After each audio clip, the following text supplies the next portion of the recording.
Hello learners, welcome to our YouTube channel Learn to Explore. I hope you are doing well. So guys, please don't forget to like, share and subscribe to our channel, and I hope you are liking our content. So in today's class we are going to continue with the Sociology class 12 Indian Society chapter 5 Patterns of Social Inequality and Exclusion. तो इसमें हमने social inequality और exclusion ये chapter हम already start कर चुके हैं and I hope आप सभी ने पहली वीडियो ऑलरेडी देख ली होगी. इन case you haven't watched it yet you can find the link for playlist in the given description below. So let's begin, and guys please don't forget to like, share and subscribe to our channel. So I'm starting with a quick revision what we have already done in the last class. For most of us who are born and live in India, social inequality and exclusion are facts of life. हम सभी Indians हैं और हम सभी ने social inequality और exclusion कहीं ना कहीं अपनी लाइफ में देखा है, कहीं ना कहीं फेस किया है, एक्सपीरियंस किया है और हमारे लिए these are facts of life. Okay, social inequality and exclusion are social because they are not about individuals but about groups. They are social in the sense that they are not economic, although there is usually a strong link between social and economic inequality. And the third reason is they are systematic and structured. There is a definite pattern of social inequality. So ये reasons हैं what makes the inequality a social issue, what makes the exclusion a social issue, a matter of concern for the society, for the students of sociology. Okay. Now see the definition of social inequality. Social inequality is something when some people have a greater share of valued resources like money, property, education, health and power than the others. Means in comparative terms, some people have more of these resources and some people are very few or less resources. So this is the social inequality in our society which we came to see in our daily life. Patterns of unequal access to social resources are commonly called as social inequality. तो ये जो unequal access के patterns हैं उसे ही हम social inequality कहते हैं. Okay, ये सब हम लास्ट क्लास में पढ़ चुके हैं, इसके कैरेक्टरिस्टिक्स भी पढ़ चुके हैं. इन case you have not watch, you can watch the previous video. So I'm taking just a very quick revision. And also in case you want to download these notes, you can join our Telegram channel. Link is also given in the description below. Or you can search it on Telegram as Learn to Explore. And you do not need to worry about the NCERTs. You can rely on these notes for your exam purpose. In September, you have exams. This year, you have MCQ based exams for your first term. और marks आपके board exam में, final exam में calculate होंगे. तो आपको ज़रूरी है जो वन लाइन के पॉइंट्स हैं, डेफिनेशन है, फैक्ट्स हैं, उस पर ज़्यादा ध्यान देने की, so that you can get more marks in the MCQ based pattern. Okay, now see the definition of social exclusion. It refers to the ways in which individuals में become cut off from full involvement in the wider society. It focuses attention on a broad range of factors that prevents individuals or groups from having opportunities open to the majority of the population. तो social exclusion में क्या होता है, कुछ individual या groups को mainstream society से differentiate, exclude कर दिया जाता है. This is known as social exclusion. Now moving forward, यहाँ तक हमने सब पढ़ लिया था. ये लास्ट क्लास में ऑलरेडी एग्जाम्पल्स भी देख लिए थे सोशल एक्सक्लूजन के, इनइक्वालिटी के. Now let's begin with the caste and tribe systems justifying and perpetuating inequality. India में हमने देखा है हमेशा से कास्ट सिस्टम रहा है, जाति प्रथा जिसे आप कहते हैं. तो ये सिस्टम है, ये जस्टिफाई करते हैं इनइक्वालिटी को कैसे. तो चलिए देखते हैं. First, the caste system as a discriminatory system. Caste यानी जाति, एक ऐसा सिस्टम जिसमें डिस्क्रिमिनेशन यानी भेदभाव होता है on the basis of in which caste you are born. The caste system is a distinct Indian social institution that legitimizes and enforces practices of discrimination against people born into particular caste. These practices of discrimination are humiliating, exclusionary and exploitative. Historically, every caste was associated with an occupation, which means that persons born into particular caste were also born into occupation associated with their caste. They had the no choice. तो क्या था पहले के time में caste was associated with the occupation. If a person is born in a certain caste, they were forced to do the same occupation what their fathers were doing. They do not had the choice to do the work of their choice. They had no option in fact. They had to do whatever their family members are doing since years. और वहाँ पे caste based discrimination भी होता था. There was hierarchy and जो lower caste थी तो उनके लिए कुछ फिक्स काम थे, कुछ एक्सक्लूजनरी काम जो सिर्फ वही कर सकते हैं. So this is what the discrimination based on the caste. Example भी दिया हुआ है. The ritually highest caste the Brahmans were not suppose to amass wealth and were subordinated to the secular power of kings and rulers belonging to Kshatriya caste. On the other hand, despite having the highest secular status and power, the king was subordinated to the Brahmin in the ritual religious spheres. तो सभी cast के अपने different spheres थे जिसमें वो powerful थे और lower caste थे वो सभी के लिए सर्विस का काम करते थे and they do not had the many options. There was fairly close relation between social status and economic status. The high caste were almost invariably of high economic status, while the low caste were almost always of low income status. Modern times में क्या है लेकिन particularly since the 19th century, the link between caste and occupation has become much less rigid. 19th century के starting से जो ये structure है ये less rigid हो गया. अब उसमें इतना जटिल, इतना complex, इतना tough नहीं है. मतलब rules उतने strict नहीं है. As the system has become less rigid, the distinctions between castes of broadly similar social and economic status have weakened. Yet between different socio-economic groupings, the distinction continue to be maintained. अब जो है differences और ये सब जो है less rigid हो गए हैं, but distinctions अब भी follow होते हैं. तो इसमें एक example दिया हुआ है race and caste across cultural comparison. Just like caste in India, race in South Africa society into hierarchy. जैसे इंडिया में कास्ट सिस्टम है, साउथ अफ्रीका में है रेस के बेस पे डिस्क्रिमिनेशन और वहाँ पे भी हायरार्की है with regard to races.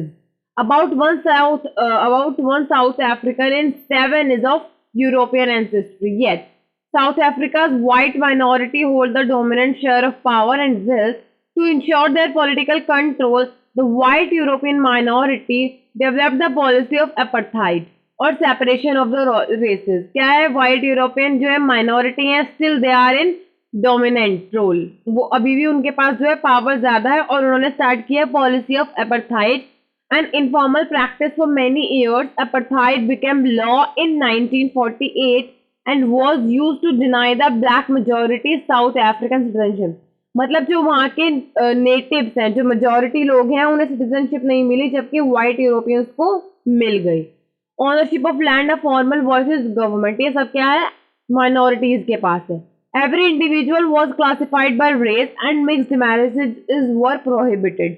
Her individual को उनके रेस से आइडेंटिफाई किया जाता है और मिक्स्ड मैरिज मीन्स इंटर, जैसे हमारे यहाँ inter caste marriages are prohibited India में, वहाँ पर एक रेस के इंसान की दूसरे रेस से मैरिज करना वो प्रोहिबिटेड है.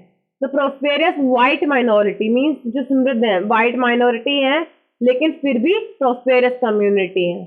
Defend its privileges by viewing black as social inferiors. तो वो blacks को क्या मानते हैं? Inferiors. However, they also relied on a powerful system of military repression to maintain their power. Black protesters were routinely jailed, tortured, and killed. Despite this reign of terror, blacks collectively struggled for decades under the leadership of African National Congress and Nelson Mandela, and finally succeeded in to coming in power by forming government in 1994. Nelson Mandela की help से उन्होंने group बनाया और finally वो government बनाने में कामयाब हुए, सक्सेसफुल हुए in 1994.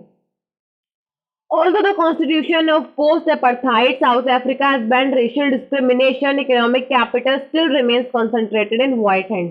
अब उन्होंने constitution by law तो खत्म कर दिया है वो discrimination, but still majority of the resources, money and power still lies in the hands of white. Empowering the black majority represent a continuing challenge for the new society. Blacks का empowerment अभी भी वहाँ की society के लिए एक challenge है.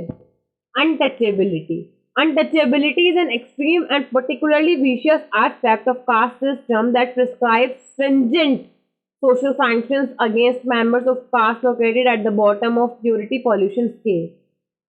जो कास्ट सिस्टम है इसमें डिस्क्रिमिनेशन होता है, लेकिन जो अनटचेबिलिटी है it is the most vulnerable form of discrimination, the extreme level of discrimination which has come out of the caste system only. There are some people who are considered as untouchables. Strictly speaking, untouchable castes are outside the caste hierarchy.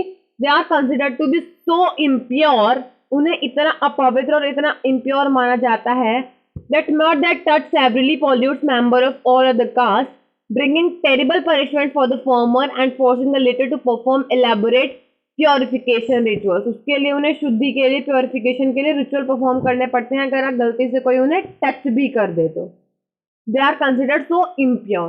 It is important to emphasize that three main dimensions of untouchability are exclusion, humiliation, subordination, and exploitation are all equally important in defining the phenomena. तो ये तीन जो है important aspects हैं किसके, untouchability के, exclusion, humiliation and subordination, and third is exploitation.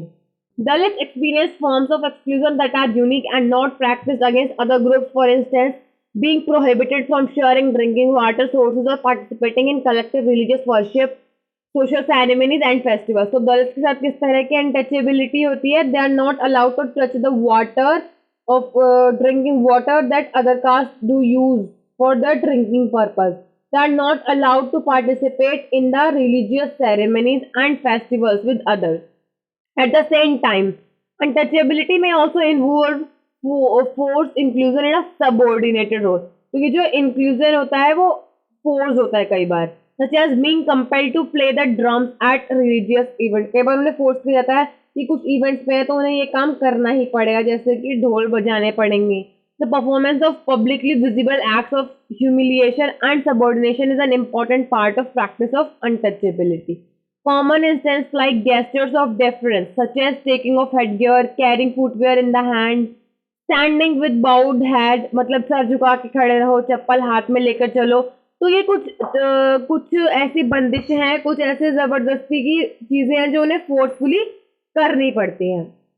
The people who are considered as untouchable. Moreover, untouchability is almost always associated with economic exploitation of various kinds, most commonly through the imposition of force, unpaid labor, or the confiscation of property.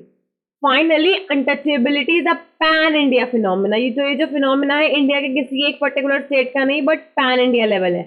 Although specific forms and intensity vary considerably across regions and socio-historical contexts.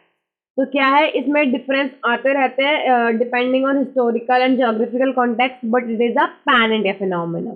तो आप सभी को NCERT से डरने की जरूरत नहीं है, आप इन नोट्स पे रिलाई कर सकते हैं. And in case you have any doubt, anything to ask even from the earlier chapters, you can do ask in the comment section. I would like to solve and answer all your queries. So let's moving forward. The so-called untouchables have been referred to collectively by many names over the centuries. Mahatma Gandhi had popularized the term Harijan, literally means children of God, in the 1930s to counter the pejorative charges carried by the caste name. However, the ex-untouchable communities and the leaders have coined term Dalit, which is now a generally accepted term for referring to these groups. In Indian languages, the term Dalit literally means downtrodden and conveys the sense of an oppressed people. Though it was neither coined by Dr. Ambedkar nor frequently used by him, the term certainly resonates with his philosophy and the movement for empowerment that he led. तो जो untouchables हैं उनके लिए जो word use होता है वो दलित है.